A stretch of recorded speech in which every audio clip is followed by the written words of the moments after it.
చారిత్రక విజయానికి పట్టం కట్టిన రోజు, ప్రజా తీర్పు ముందు అహంకారం తల వంచిన రోజు, కూటమి చరిత్ర సృష్టించి నేటికి 2 ఏళ్లు 2024 జూన్ 4 ఆంధ్రప్రదేశ్ రాజకీయ చరిత్రలో బంగారు అక్షరాలతో లిఖించబడిన రోజు. 5 సంవత్సరాల పాటు అధికార మదంతో విర్రవీగిన పాలనకు, రాజకీయ కక్షలకు, అరాచకాలకు, వేధింపులకు, అక్రమ కేసులకు, అరెస్టులకు, ప్రజాస్వామ్య విలువలను పాతాళానికి తొక్కిన అహంకార రాజకీయ వైసీపీ పాలనను ప్రజలు ఇక చాలు అంటూ బ్యాలెట్ బాక్స్ దగ్గరే చరమగీతం పాడిన రోజు. వైసీపీ పాలనలో జరిగిన వ్యవహారాలపై నేడు ఒక్కొక్కటిగా వెలుగులోకి వస్తున్న అవినీతి, అక్రమాలు, ఆర్థిక బాగోతాల గురించి ప్రజల తీర్పు ఎంత దూరదృష్టితో ఉందో నిరూపిస్తున్నాయి. ప్రజల ముందే అన్ని గమనించారో ఏమో. అందుకే 2024లో టీడీపీ, జనసేన, బీజేపీ కూటమికి చరిత్రలో ఎప్పుడు చూడని విధంగా అఖండ మెజార్టీతో పట్టం కట్టారు. ఇక ఉమ్మడి ప్రకాశం జిల్లా అయితే కూటమి ప్రపంచానికి కేంద్ర బిందువుగా నిలిచింది. ఒంగోలు నుంచి దామచర్ల జనార్దన్ రావుకు రికార్డు మెజార్టీతో పట్టం కట్టగా, కొండేపులో బాలా వీరాంజనేయ స్వామికి హ్యాట్రిక్ విజయాన్ని అందించారు. సంతనూతలపాడులో బేయాన్ విజయ్ కుమార్, కందుకూరులో ఇంటూరి నాగేశ్వరరావు, కనిగిరిలో ఉగ్ర నరసింహారెడ్డి, మార్కాపురంలో కందుల నారాయణ రెడ్డి, గిద్దలూరులో ముత్తుమల అశోక్ రెడ్డి, అద్దంకిలో గొట్టిపాటి రవికుమార్, పర్చూరులో ఏలూరి సాంబశివరావు, చీరాలలో ఎంఎం కొండయ్యలకు ప్రజలు తిరుగులేని విజయాలు అందించారు. ఇది కేవలం గెలుపు కాదు, ప్రజల ఆగ్రహ జ్వాలలకు ప్రతిరూపం. సూపర్ 6 హామీలతో ప్రజల ముందుకు వచ్చిన కూటమికి ప్రజలు బ్రహ్మరథం పట్టారు. యువగలం ద్వారా యువతలో కొత్త చైతన్యం నింపిన నారా లోకేష్ పార్టీకి కొత్త ఊపును తీసుకొచ్చారు. పార్టీ కోసం ఆహర్నిశలు కష్టపడుతూ కార్యకర్తలకు అండగా నిలిచారు. అధికారంలోకి వచ్చిన తర్వాత కూటమి ప్రభుత్వం ఇచ్చిన మాట నిలబెట్టుకునే దిశగా అడుగులు వేస్తుంది. పెరిగిన పెన్షన్లు, మహిళలకు ఉచిత బస్సు ప్రయాణం, మెగా డిఎస్సి, తల్లికి వందనం, ఆటో నేస్తం, కాపు నేస్తం, మత్స్యకారులకు, చేనేతలకు చేయూత వంటి సంక్షేమ కార్యక్రమాలు ప్రజల్లో విశ్వాసాన్ని పెంచుతున్నాయి. అదే సమయంలో అభివృద్ధిని కూడా పరుగులు పెట్టిస్తున్నారు.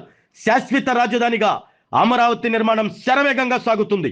అన్నా క్యాంటీన్ల ద్వారా పేదవాడి ఆకలికి అండగా నిలుస్తున్నారు. రాష్ట్ర వ్యాప్తంగా ఎంఎస్ఎంఈ పార్కుల ఏర్పాటు ద్వారా పారిశ్రామిక వృద్ధికి ఊతమిస్తూ వేలాది మందికి ఉపాధి అవకాశాలు కల్పించే దిశగా అడుగులు పడుతున్నాయి.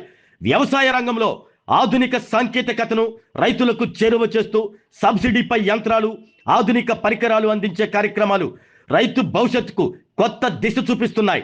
రైతు భరోసా ద్వారా రైతాంగానికి అండగా నిలుస్తున్నారు. ఇక ప్రకాశం జిల్లా ప్రజల చిరకాల కల అయిన విమానాశ్రయ ఏర్పాటుకు చర్యలు, జిల్లాకు జీవనాడిగా నిలిచే వెలిగొండ ప్రాజెక్టును పూర్తి చేసే దిశగా వేగవంతమైన పనులు, లక్షల ఎకరాలకు సాగునీరు, వందల గ్రామాలకు తాగునీరు అందించే లక్ష్యంతో ప్రభుత్వం ముందుకు సాగుతుంది. ఇది కేవలం ప్రాజెక్టు కాదు, ప్రకాశం జిల్లా భవిష్యత్తును మార్చే మహాయజ్ఞం. ప్రపంచ దేశాల్లో పెట్టుబడుల కోసం ప్రయత్నాలు, భారీ పరిశ్రమల ఆహ్వానం, యువతకు ఉద్యోగాల కల్పన, రాష్ట్రాన్ని పెట్టుబడుల గమ్యస్థానంగా మార్చే కృషి కొనసాగుతుంది. వర్చువల్ మహానాడు ద్వారా ప్రతి టీడీపీ కార్యకర్తను భాగస్వామ్యం చేస్తూ టీడీపీ కొత్త రాజకీయ సంస్కృతికి చీకారం చుట్టింది. అయితే ప్రజలు ఇచ్చిన ఈ భారీ విజయాన్ని కూటమి నాయకులు శాశ్వత హక్కుగా భావించకూడదు. ఇది ప్రజలు ఇచ్చిన బాధ్యత. అవినీతి రహిత పాలన, పారదర్శకత, ప్రజల పట్ల జవాబుదారీతనం కొనసాగితే 2029లో కూడా ప్రజలు మరోసారి కూటమికి పట్టం కడతారు. కానీ ఒక్క విషయం మాత్రం స్పష్టం, ప్రజలు వైసీపీని ఓడించింది కూటమిని ప్రేమించి కాదు, కేవలం వైసీపీ అహంకారాన్ని ద్వేషించి మాత్రమే. ప్రజలు కూటమిని గెలిపించింది అధికార కుర్చీ కోసం కాదు, రాష్ట్ర భవిష్యత్ కోసం. ప్రజల నమ్మకాన్ని నిలబెడితే 2029లో కూడా విజయ పతాకం మళ్ళీ ఎగరవేస్తారు. అదే గత వైసీపీ పాలకుల బాటలోనే అవినీతి, అక్రమాలు, అధికార దుర్వినియోగం వైపు అడుగులు వేస్తే అదే ప్రజలు మరో ప్రత్యామ్నాయాన్ని వెతుక్కోవటానికి ఒక్క క్షణం కూడా వెనుకాడరు. ప్రజా తీర్పు దేవుడు తీర్పు లాంటిది. దాన్ని గౌరవించిన వారికే చరిత్ర గౌరవిస్తుంది.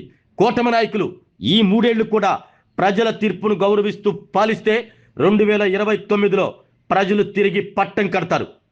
ఆరోగ్యమే మహాభాగ్యం అంటారు, కానీ ఆరోగ్యాన్ని నమ్మకంగా కాపాడే స్థానం ఎక్కడ? ఇది ఒంగోలులో మీకు దగ్గరగా మన Venkataramana nursing home private limited.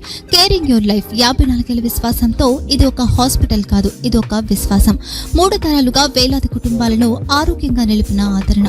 మా నిపుణుల వైద్య బృందం మా దగ్గర అనుభవం కలిగిన బృందంలో అందించే సేవలు neuro surgery, general medicine, diabetes, pulmonologist, general surgery, ophthalmology, urology, orthopaedic, ENT, paediatrics, dental surgery, anaesthesiology, gynaecology, cardiology, emergency మరియు క్రిటికల్ కేర్. ఒంగోలులో ఆరోగ్యానికి ఒక కొత్త శకం ప్రారంభమవుతుంది. వెంకటరమణ ఐ హాస్పిటల్ ప్రారంభించబడింది. కంటి ఆరోగ్యానికి ప్రత్యేక పరిష్కారంగా ప్రభుత్వ ఉద్యోగులు, రిటైర్డ్ ఉద్యోగులు మరియు వారి కుటుంబ సభ్యుల కోసం ఈహెచ్ఎస్ ద్వారా వైద్యం, క్యాష్లెస్ సేవలు, మెడియాసిస్, స్టార్, జీహెచ్పిఎల్, ఆదిత్య బిర్లా, బజాజ్ అలియన్స్ మరియు ఇతర ప్రముఖ హెల్త్ స్కీమ్లు అందుబాటులో ఉన్నాయి. ఆరోగ్యశ్రీ, డాక్టర్ ఎన్టీఆర్ వైద్య సేవా నిధి అందుబాటులో ఉన్నాయి. చిరునామా ఆర్టీసీ బస్టాండ్ ఎదురుగా, Kurnool road, Ongole. Phone number 08592282623, cell number 9100679099. Eye hospital number 9866484770. Website www.venkatramanarsinghome.com. Facebook www.facebook.com/pkrnh. Venkataramana nursing home, 3 తరాల విశ్వాసం, నూతనతతో కూడిన సేవ. మేము కేవలం చికిత్స చేయము, మేము శ్రద్ధ వహిస్తాం, పరిరక్షిస్తాం. సేవ చేయడం మాకు ధ్యేయం.